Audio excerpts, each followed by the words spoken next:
Hey everyone, welcome to a Blue Nation podcast. My name is Jerry Foley. I'm the senior editor of the Giant Insider newspaper. And with me as always is Chris Bisignano, the beat writer for the Giant Insider.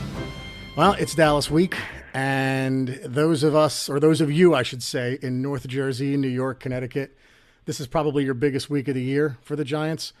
For me, Central Jersey and South Jersey, I think Eagle Week is ramped up a little further, and maybe that's changed somewhat with what happened in February. I don't even like to talk about it, but Chris, we come from not a long line of Dallas haters, but our fathers clearly. I think that older generation really hates Dallas, and what's your take on this rivalry? Yeah, you're right. It was definitely the Cowboys growing up was the number one enemy, and the Eagles have taken that over. I can't stand the Cowboys, but it's nothing compared to the hatred I have towards the Eagles.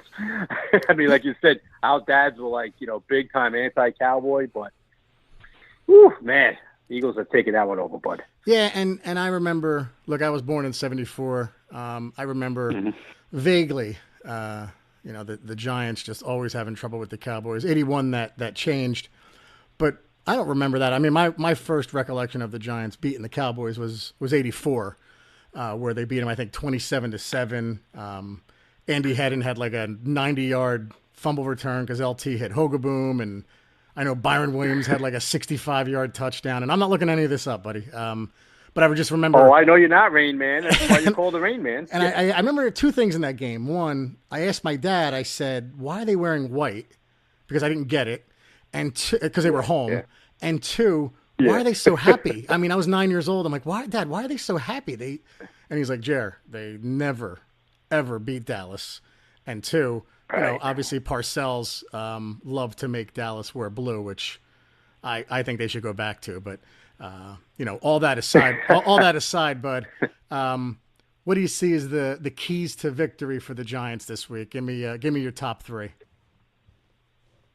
Well, one of them obviously is going to have to be containing DeMarcus Lawrence, who will be lining up against Eric Flowers. If Lawrence is wreaking havoc, the Giants are going to have a long day. Yeah, and last year, I think you brought it up in the preview. You wrote the preview for this in the Giant Insider, and you said, watch out for Lawrence. And I'm like, what is he talking about? Yeah, come on. And he just destroyed Bobby Hart and destroyed the game plan very early in that game. Yeah, I believe I wrote it. It was the first series. Are you talking about Bobby Hart, who's starting for the Cincinnati Bengals, by the way? Yeah, I know. I can't believe it. He blew. Yeah, I know. Either can I. Maybe we'll get to that later, although that makes me sick. But Lawrence did blow by Hart, and it was he hit Eli early, causing a fumble, the whole deal. That kind of set the tone for the game in Dallas last year. If you remember, the Giants didn't do much offensively. Yeah. So listen, they're going to have to do something. Listen, there's going to be tight ends lined up over there like that. But the bottom line, Jerry, is that Flowers is going to have to win this match. You can't allow Lawrence to take this game over. And if he does, we're in for another long night. Obviously, one of the other keys, Jerry, is going to, be containing Zeke Elliott. We don't have to worry about Mr. Witten anymore, killing us on third down. I think I tweeted the other day, no one's ever looked better in a Monday Night Football booth. I mean, I'm so happy. I wish him nothing but the best of luck as long as he stays off the field. I'm so happy he's not playing anymore. Yeah, he absolutely murders, as do most tight ends. But he was a real thorn outside for years. Yeah. So you know what, Jerry? Looking at their offense last week, it's they have to find their identity now. Besides Zeke, obviously Elliott's the number one option for them, and the offense is going to run through him. But a couple of things I just picked up, a couple of keys. I think if Snacks controls that line of scrimmage, which I believe he will. I believe he will control line of scrimmage because Frederick's out still, and he's a real good center. Yeah, and they got their number 2 pick, second round pick, Connor Williams playing left guard. I thought he struggled last week. Yep.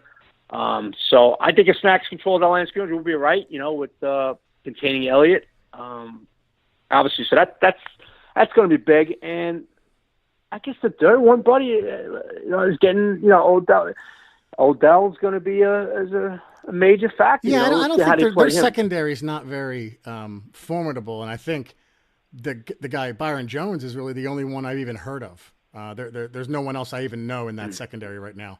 But on your first point about Lawrence, do you see Shermer helping out with Ellison or Chad Wheeler like he did last week? I think he is. Yeah, there's no. Listen, Pat Shermer's system is a lot of two tight ends anyway, Jerry. Yeah. You know, he believes in that 12 personnel a lot. So, I think it'll be like last week. Obviously the first series of the game against the Jaguars last week, Calais Campbell caused havoc, and Shermer adjusted on the second series. Yeah. He got some help. Wheeler came in. He was tackled. He was eligible at times. The whole deal. So. I believe you will see that a lot, but let's not forget that is part of Pat Shermer's system, two tight ends, and listen, Shermer's no dummy. You're going to see Wheeler over there a lot. You're going to see Ellison over there a lot. You're going to see guys chip in because, like you said, we just can't have Lawrence in Eli's face all game to ruin this game. Because if they contain DeMarcus Lawrence, Jerry, I believe we'll be pretty successful tomorrow night. The only thing that concerns me with the front seven, Sean Lee seems to always have a huge game against Eli. I don't know if he reads them well. He's a smart player. He's a good player. The linebackers are pretty active. Like, I don't on the line. I think Gregory's not going to play. I think he's hurt. No, he's out. Right. Yeah, he's out. So on the other side, I couldn't even tell you who's going to be playing in place of Gregory. But they got, they got that kid Taco Charlton. And that's right, from last year, from Michigan, kid from Michigan. Yeah. So he's going to be coming off that edge over there, and they have Crawford who's a little active. They got an active front seven, Jerry. They're like the last few years, they've been very active, that front seven. And Jalen Smith's a good linebacker now, Jerry. That's because he's a Golden Domer. I know. Well, of course he's a Notre Dame, of course, but they got. I was, even last week they were very active in that front seven, and Sean Lee's the key, Jerry. Jerry, it wasn't me, buddy. It wasn't me the last few years that it looked like Sean Lee knew our playbook. Oh, totally, 100%. I mean, he was in the best position of any linebacker who's ever gone up against us. He was almost the Jason Witten of defense. Oh, my God, Jerry. I mean, I think we talked about this last year. It looked like he knew every formation, every play that was coming. Yep. Yeah, 100%. It was ridiculous, you know. So, you know what, Jerry? A little game within a game. I'll be keeping an eye on that. I want to see a little bit if he, with Sherman's system, Sherman's play calling, has him a bit off balance because the last few years, it looked like he snuck at the McAdoo's house in the middle of the night and took the playbook. It was, it was ridiculous. It looked like he was there every play. I think a lot of defenses could be accused of that because of how predictable McAdoo was. But you're right. I mean, Sean Lee just knew everything we did. But he's a phenomenal player, Jerry. I'm not taking anything away from Sean Lee. He's a phenomenal player. So, with regards to stopping Zeke, Harrison's going to be huge, and you bring up a good point about Frederick not being there. B.J. Hill, Dalvin Tomlinson, I think he could do a lot worse than these guys right now. And I know Dallas always has that formidable offensive line, but I know Zach Martin was struggling with an injury as well. I feel pretty good about their ability to stop Elliott. They were pretty successful at it 2 years ago. Last year, I don't think he played in the last game. And look, we have Ogletree now as a middle linebacker who's very good against the run. So, to your point, Chris, I think the Giants can be successful stopping Elliott, and then just make Dak beat you because look, he's not the best passer. He's mobile as hell, but what do you have? Cole Beasley, Terrence Williams out there. There's nothing that really scares me. And the kid Horn from Jacksonville. They got Alan Hearns. Yeah, Alan Hearns from Jacksonville. I'm sorry, and they're pretty high in this young kid, Michael Gallup, but he's just a kid. Yeah. In the passing game, last week, Jerry, Dak Prescott missed so many open receivers. Yeah, he was so inaccurate. He's not accurate. He's not a good passer.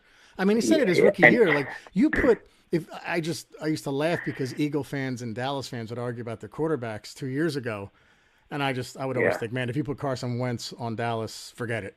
Season over. That's a 14-2 team, I think, because of how good that offensive line was and the weapons he had. Right. Now you take away the weapons, you have Dak. Nobody's really afraid of that. Well, you know what? And Terrence Williams, I know it's only one game, but watching the game last week, Terrence Williams wasn't the same. He's hurt us in the past, Terrence Williams. That's on the other side. He has hurt us in the past. Yep. But last week he looked lost, Jerry, against Carolina. I don't think he'll be the same receiver without Dez on the other side. I really don't. Yeah. The guy that does worry me, though, Jerry, in the passing game tomorrow, is Cole Beasley I know, he's so annoying. Of that slot? So annoying. He is concerning to me out of that slot. He had 7 catches last week for about 70-something yards. He has, he's moved the sticks on us some big situations on us over the years, So, they're gonna have you're gonna have BW Webb over there on him in the slot. Yeah, you know what, man, and you know who I would put on him tomorrow? I know they won't do it. I'd put Dante Dion on him. Similar size, fast as hell. Right. Shifty. Well, you're right. Yeah. I'd roll the dice with Dion and last year we saw Cole Beasley make that ridiculous behind his head catch and. Oh God! It didn't matter how good Cromartie was. Cole Beasley gave us fits, and I would try that tomorrow and see how that goes. And look, it probably is going to be Webb, but it'd be interesting to see if they put Dion on him. Well, if Webb's struggling, you're going to see Dion out there, Jerry. Yeah. I don't think there's any question about that. But yeah, he's my biggest concern. Beasley in the slot tomorrow hurting us. Dak. They don't have Witten anymore in those big third down situations. So look for Beasley tomorrow. That's a key matchup the Giants win, I think, will be all right. And obviously the other thing with Dak is when he gets out of the pocket. He could do some things.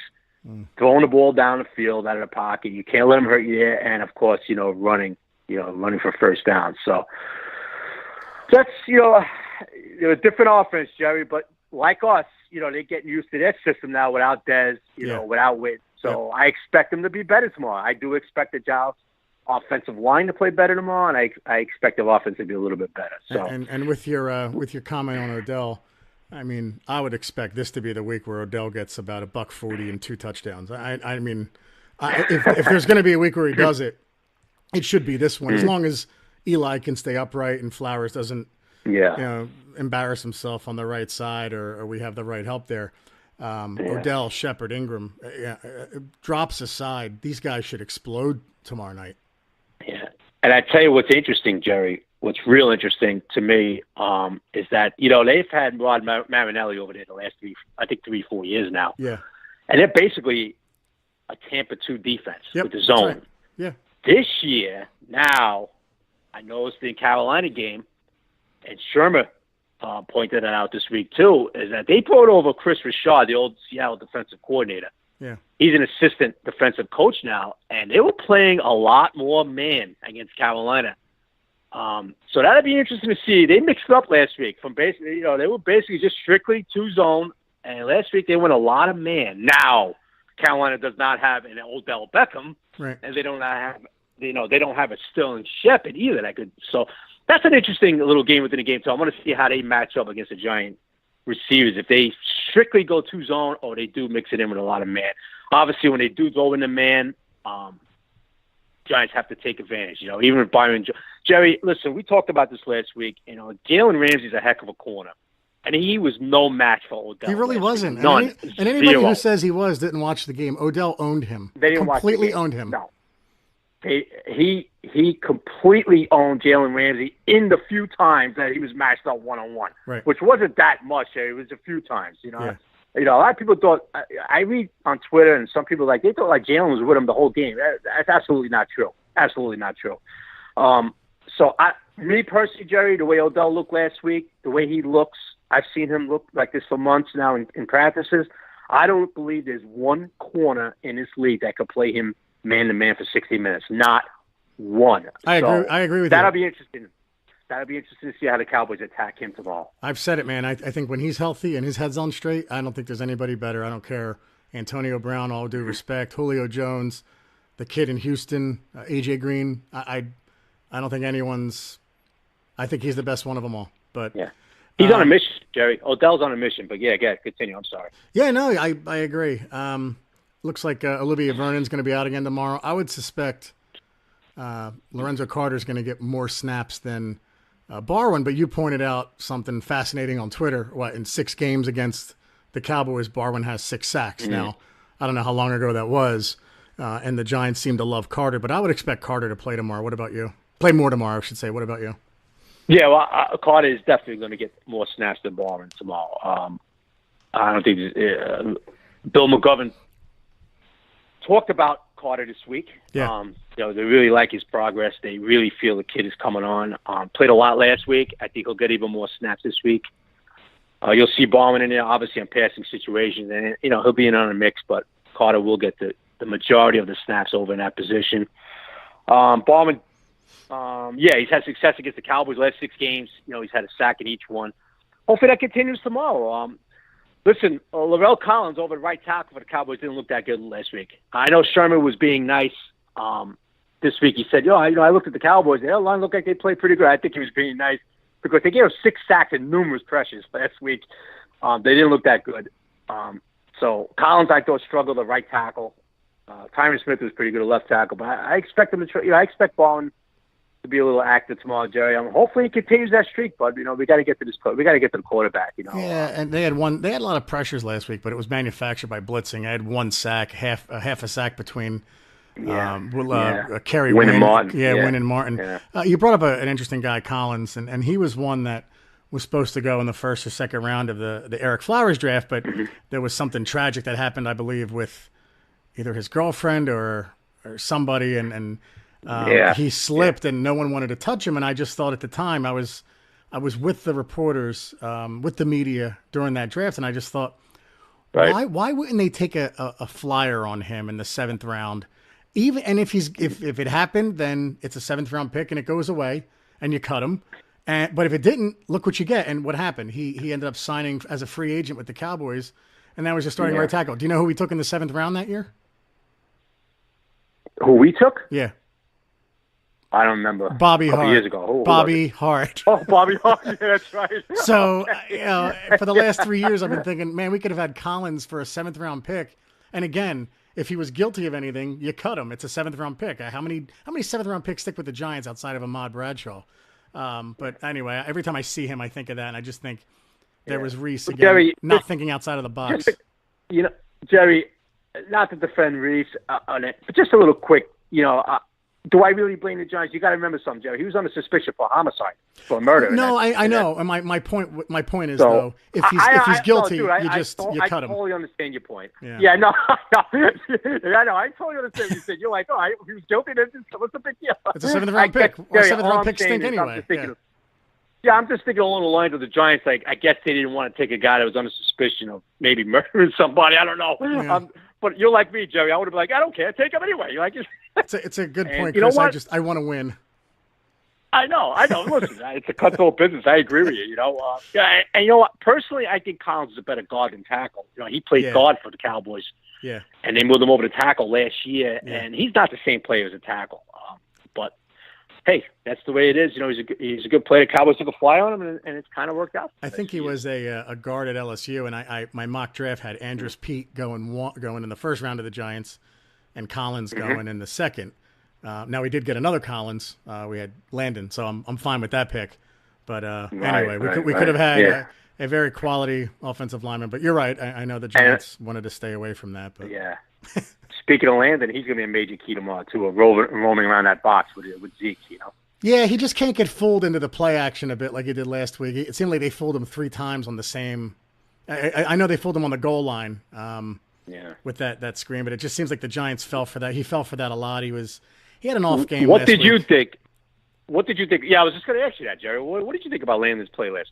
C+. He didn't make much of an impact. I thought he was fooled badly on the goal line, and it was his guy that got past him, and he just didn't really do anything.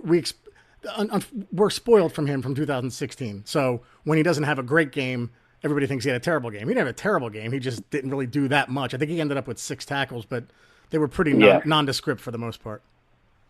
Yeah, we need a little bit more to land. Tell me, and quickly, you think Sherman winces every time Landon opens his mouth with the press?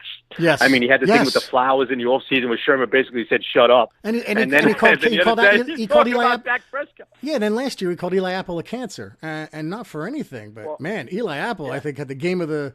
He would have got the star of the game on defense last week. Well, last year, and then he said something about this offseason with Flowers or something like that. But Sherman says he's got, people got to stop talking. Remember that, whatever that comment was by Sherman. Right. And now he calls out Prescott saying, "Oh, we just want to keep the ball in." And now Prescott's like, "Okay, challenge accepted." This is something that coaches really don't want to hear. Right. You really don't want to be talking about another team. And Landon's such a good dude, Jerry. He's not a malicious guy. No, not at all. He's trying to right. stir up the stuff. he just kind of talks the way he feels. And, in this league, you got to be careful sometimes because you don't want to give bulletin board material no matter what. Coaches hate it. You don't want to rile up another team, even though you don't intend to do that, But, I could just imagine Sherman every time Landon's in front of a microphone, like, oh, God, what's he going to say now, He also said that he thought the Giants were the real America's team, which I was totally fine with. If you want to talk trash, that's the kind of trash you talk. And but yeah, you're right. He has to keep his mouth shut overall. But listen, not that Landon. I just wish Landon would choose his words a little bit better. I don't mind the way the American colors. I don't mind that comment. I don't like when he just be careful talk about another team like a quarterback. Right. You just don't want to give them extra motivation, Jerry. So. And this league, Jerry, they're always looking for something to put on the bulletin board. You know that, so. Yeah, I had a much bigger problem with the Prescott comment than I did him saying they were America's team. But, the game's 8:30 tomorrow night. Seems like if it's not week 1, it's week 2 in prime time in Dallas. But I've been there before. It's not really a home team. There's no home field advantage. It feels like it just feels like almost feels like a shopping mall. And I mean, it is a ridiculous stadium, but it's almost like, I can't explain it. It's almost like the game is secondary to them. And I think if the Giants it's not like this is a game where the Giants have to jump out early and silence the crowd. It's, be methodical. And I just hope tomorrow I see them get Saquon Barkley involved in the passing game more. And he only had 2 catches for 22 yards. I'm expecting him to have a good game, but they're going to probably focus on Saquon and tell Eli beat us. And I hope they do, because I think Eli will with his weapons. But I also want to see Saquon involved more in the screen game.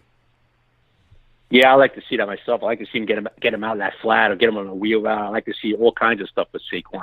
I want to see the Giants match the Cowboys' intensity out of the gate tomorrow, Jerry, because they're going to be flying. You know that. They're going to be flying high. They lost last week, first home game, night game, national telecast, the whole deal. To me, Jerry, over the last few years with the Giants, even going back to Coughlin's last few years, there's been games they just haven't matched the home team's intensity out of the gate, and it's cost them. Yeah. So this is the first game for Sherman on the road. I want to see them match that. I don't want to see them fall behind 7-10-0. They look somewhat flat. The home team's fired up. Can't have that in this league. So I'm hoping they match that. Like you said, Jerry, honestly, Jerry, if they win the toss tomorrow, I wish they would take the damn ball. Take the damn ball and get Odell and Beck and Barkley involved. I was hoping for that last week. They didn't. Yeah. And get them involved and maybe jump out on them. Take that crowd out of the game. If you could go down 75 yards, 70 yards, get some points, a touchdown, field, whatever it might be, and maybe take a little wind out of themselves because that crowd's going to be fired up tomorrow, Jerry. There's a lot. What are they packing? 100,000, bud? Whatever. About that, 100,000, right? Yeah.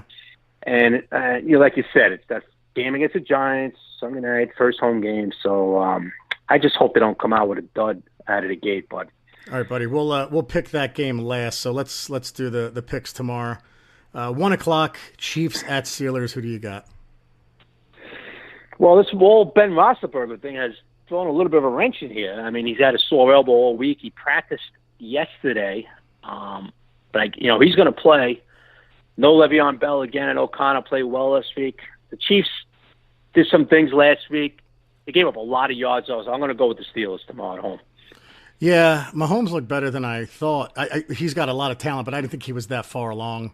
Had a great game. This is a tough one. I guess I'd go with the Steelers at home. I know they barely got past the Browns, but I'll also take the Steelers. 1:00, Dolphins at the greatest quarterback in the history of man, Sam Darnold. Also, the biggest home game ever. Oh, Fireman Ed's back. Fireman Ed is back. He's a fan again. So yay. According to a radio personality in the morning, this is the most anticipated Jet game in the history of the franchise. Yeah, home game, first home game. I'm glad there's no hyperbole in the morning and on these shows because it's comical. Insane. I mean, it's comical. We were talking about it in the media room the other day with some people, and it's like, I guess he wasn't around in 98 and 99, right. Talking about the Jets were anticipating big seasons. Anyway, I do think I don't like this Dolphin team at all. I don't like Tannehill. I do think the Jets will win tomorrow and the greatest quarterback. And Sam Darnold, we'll have to listen to another week of how the Jets are going to the Super Bowl, and they got the quarterback of the world and the whole deal. So I like the Jets tomorrow. I will take the combination of Johnny Unitas, Otto Graham, Sammy Ball, Russell Wilson, Steve Young, Joe Montana, John Elway, and Tom Brady tomorrow as well. Another 1 o'clock game. The team that ruins my life at Buccaneers. Who do you like there? I know a lot of people changing their tune this week. They're trying to ride the Fitzpatrick bandwagon, thinking he's going to do some damage to them. I don't see it. I think the Eagles' offense will be much better tomorrow. The Eagles' front four is real good, Jerry. They could get to the quarterback, man. They put a little NASCAR package in there themselves on passing downs, and they got 4 guys that could get there, get to the spot in the backfield to the quarterback. I like the Eagles tomorrow. I think Jay Ajayi has a big game. I think Foles plays much better, even without Jeffrey. I like the Eagles. Yeah, me too. Unfortunately, Deshaun Jackson, I think, is questionable. JPP's out, and they have another key injury. It's escaping me. So, unfortunately, I have to take the feathered helmet unit. Browns at Saints. That injury is Brett Grimes, that cornerback. Yes, Brett Grimes. Or Hargraves. Hargraves, yeah. So that's right, Hargraves. And Hargraves, that did number 1 a couple of years ago. Yeah. I don't believe he's playing either, but go ahead. Browns at Saints. Browns at Saints. This is redemption week for Sean Payton's Saints. I think they're going to smoke the Browns tomorrow. I like the Saints. No argument. We are 4 for 4. I agree 100%. Colts at Redskins. You know what? I hate to say it, but you got to keep an eye on this Redskins team this year. I think they're going to be much better than people think. Impressive win last week, man. They went in Arizona, and they dominated every facet of that game. I like them again tomorrow. This Colts team isn't going to stop too many people. I think Alex Smith has a real good first game at home. I think the Redskins win in a pretty easy fashion. Yeah, I think by the time the Giant game starts, we're looking at 2 teams in the NFC East that are 2-0. Chargers at Bills. This will be Josh Allen's first start, I believe, right? He's starting tomorrow. Yep. Chargers put up about 600 yards of offense last week, close to it. They got some injuries going on themselves, but I like them. I just don't see much with this Bill team this year. Unless McCoy gets it 40 times, goes for 300 yards, they're not winning tomorrow. I like the Chargers. Yeah, I think this Bills team is like a 2-14, 3-13 team. We're perfect so far as our picks. Well, this is a good one. This is probably the best game at 1. Vikings at Packers.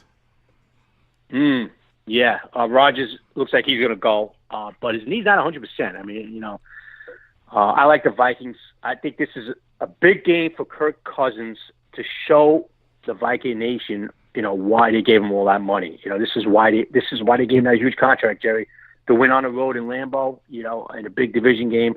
I think he'll do enough. I like the Viking defense tomorrow. I think the Vikings do go on the road and win in Lambeau. I agree. I think that Viking defense is going to put a hurting on Aaron Rodgers as well, and I think they're going to frustrate him.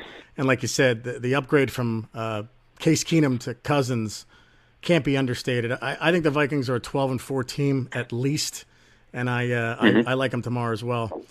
This is a good one too. Panthers at Falcons, because again, now the Falcons are the new Saints, and where they play home, they're a totally different team than on the road. So, who do you got? Yeah, I like the Falcons, even though they have 2 key injuries on defense. With the middle linebacker and Neal's out, the safety's out. Jones, right? The kid Jones, is that his name? And Deion Jones. Yeah. Deion Jones is out, LSU. Linebacker. So the LSU kid, he's probably the best cover linebacker in the league too. I do like Atlanta at home, like you said. They're good at home. This Carolina team, I'm not really crazy about. I like Atlanta tomorrow. Yep, same here. Texans at Titans. This is an interesting one. I mean, the Titans are missing both starting tackles tomorrow. Conklin's out. Taylor Lewan is out. I like the Houston on the road tomorrow. I think Deshaun Watson has a much better game. I think the defense is just going to cause havoc on the Titans' offense tomorrow. I like the Texans tomorrow on the road. Yeah, and Lewan got concussed bad last week. It's kind of a cheap shot. I agree with you. And listen, for the rest of these, I'm going to pick first, because otherwise people are just going to think that I'm going along with whatever you say. Because I think we've agreed on every game so far, and I think we're going to agree on the next 2 as well. 405. Actually, oh my God, I think we're going to agree on the next 3.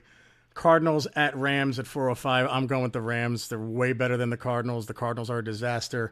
I don't know why Josh Rosen's not playing already. The Rams have probably one of the best offenses in the league. That's a no-brainer for me. Yeah, me too. But I think you're going to see the Josh Rosen era start sooner than you think this season for Arizona. I think Arizona will play a little bit better, but I like the Rams. It drives me crazy when teams stick with guys like Bradford. Like, he's just done nothing. Like, why are they playing games? But anyway, who cares about that game? Lions at 49ers. Look, the Lions looked like a complete disaster, and I think you said it. Coaching is a lot different when you don't have the best of all time next to you, and Patricia's learning that. So I go with the 49ers on a pretty easy one here. Yeah, I think Garoppolo and the Niners, who didn't play that bad last week, you look at the stats against the Vikings, they were right there. Came up a little short, the Vikings, but I like them this week. To me, Jerry, this is a big game for the Lions, for that franchise, because if they come out flat again and look bad, there's going to be a buzz around Patricia already, trust me. Yeah, it's crazy. It's going to be week 2. It's week 2, and there's going to be the vultures around him. You're right. Jerry, yeah, because there's some kind of buzz coming out of Detroit about some players are not crazy about Patricia's style. So this is a game where the Lions better play well. Even if they lose, Jerry, to the 49ers, they better lose playing well. If they get destroyed again, there's going to be, like you said, there's going to be some vultures flying around those headquarters up there in Michigan. I tell you that. Yeah, take the pencil out of here, Matt. It's kind of yeah. It drives me crazy watching him. I would drive me crazy if he was my coach and I saw that. I just, come on, man. Jerry, it's a type of look. It's a type of look when you coach it for New England, you get away with it. But now when you're the head honcho and you're losing, you're not going to get away with it. Then it looks as dumb as McAdoo's slick back hair. 4 more games. The Raiders at the Broncos. I want to say last week, one of the picks I got right. I said the Rams would win by 20. They won 33-13. I think this is going to be that kind of game as well. I think the Raiders win by. I think the Broncos win by at least 2 touchdowns. Woo! No faith in John Gruden responding. None. Zero. All right, I'm gonna differ with you, bud, on this one. I'm just for the sake of differing with you, because we're picking the same this whole slate of games. Well, I think the next 3. I think the next 3 we're going to differ, but go ahead. Okay, I'm gonna go. I don't know why I'm doing this, but I'm gonna go with Gruden and the Raiders and Carr bouncing back and upsetting the Broncos in Denver tomorrow. All right. This is a good game. This is the best. This is probably the best 4:00 game. Patriots at Jags. I'm going to go with the Jaguars in this one. I liked what I saw last week, and the Patriots are good.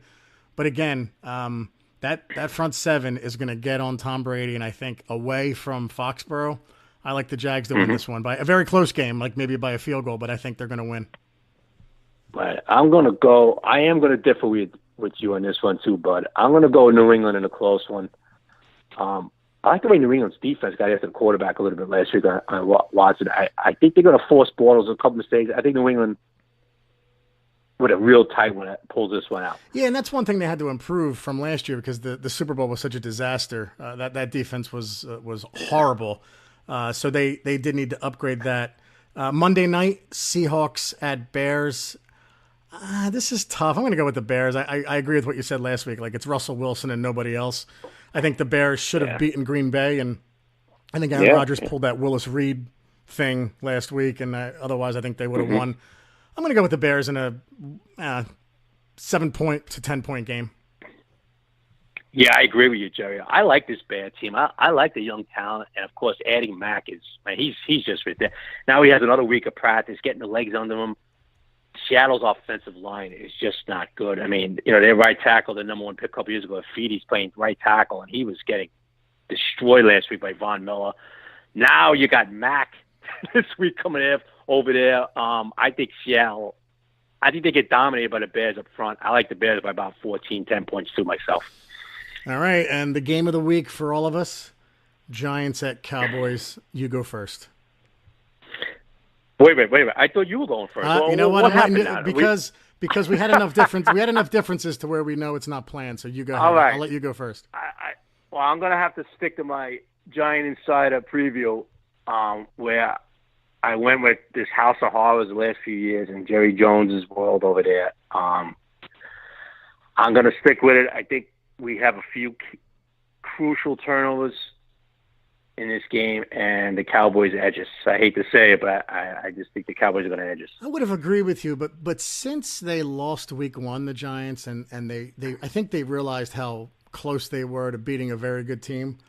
I just don't think they make the same mistakes this week. I think the Giants win, and I think they win handily. I think they win a game. Oh, I like it. I like it, bud. Listen, if I'm wrong, then it is what it is, and everybody can hate me. But I see, for some reason, I see like a 34-20 kind of game where Eli throws for close to 300.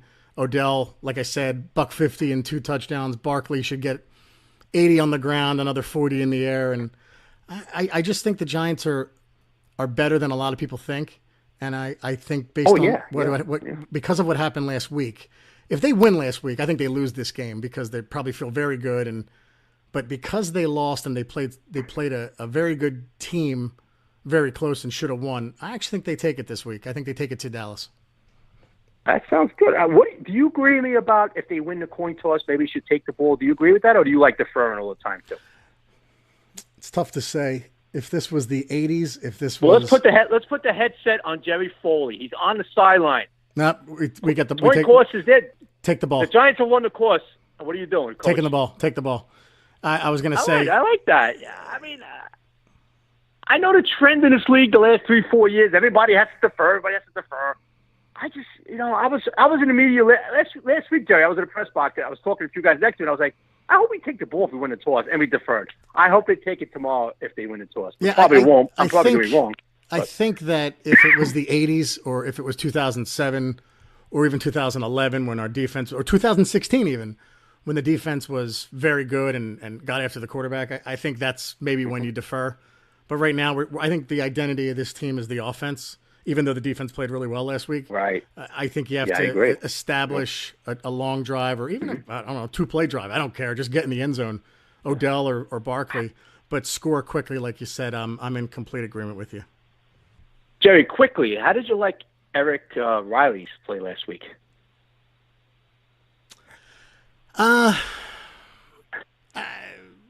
Not very noticed. Why do you ask? Because I thought he played better. He was a question. We talked about this. He was a question mark first time starting as a free safety. I thought he was physical. He had a big hit. I didn't think he did anything to hurt us. Curtis Riley. I'm sorry. So for everybody listening, that was obviously a stall because I had no idea who the hell Eric Riley was. Yeah. I'm sorry, Curtis Riley. So I'm sitting here. Who the hell is Eric Riley? Chris, what are you setting me up? You know what? It's funny. It's funny. I actually know Eric Riley personally, and that's why that name stuck in my head. But Curtis Riley. Yeah. I thought he played well. I know he had 5 tackles. He had a big play early on. He was a pleasant surprise. Yeah. He was a pleasant surprise, and I think he'll start for the foreseeable future. And that's so funny that you asked me who Eric Riley was, and I just stared at the microphone. I had no idea who you were talking about. I'm sorry about that, but I didn't mean to. Felt like I was on the witness. I was on the witness stand. Oh yeah, I thought he was pretty good. Yeah. Like in Goodfellas, I'd crack under the pressure. Yeah. But Curtis, yes, we talked about it. We just don't know what we have with this kid because it's his first time starting as a safety. And I thought he held his own, Jerry. I thought he played well last week. All right, buddy. We will leave it at that. All right, everyone, be sure to order your copy of the Giant Insider newspaper. Go to www.giantinsider.com or visit magster.com for a digital subscription. That's magzter.com. Yearly subscriptions are $39.95 for paper copies, and the digital version is only $17 for a yearly subscription. It's 14 issues per year. We're bi-weekly during the season and monthly in the off-season. We're going to do our next podcast for 8 p.m. Wednesday night, September the 19th. Thanks, everyone, for listening to A Bluer Nation. I'm Jerry Foley. He's Chris Bisignano. And remember, guys, Sundays are Giant days. Take care, everybody.